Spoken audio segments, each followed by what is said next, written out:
আসসালামু আলাইকুম। সবাইকে শুভ সকাল ও জুম্মা মোবারক।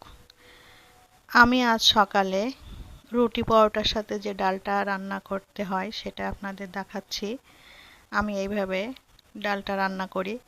তো প্রথমে আমি তেল দিয়ে তার ভিতরে কাঁচা পেঁয়াজ কুচি করে দিয়েছি ও সব রকম মশলা অল্প অল্প করে দিয়ে দেব।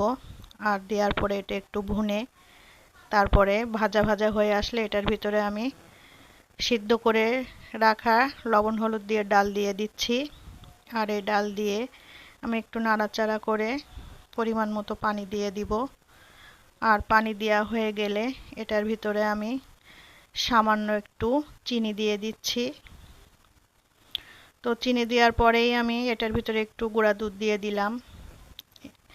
এই দুইটা দেওয়ার ফলে ডালের টেস্টটা একটু অন্যরকম হয়। তো এই তো আমার ডাল প্রায় হয়ে আসছে।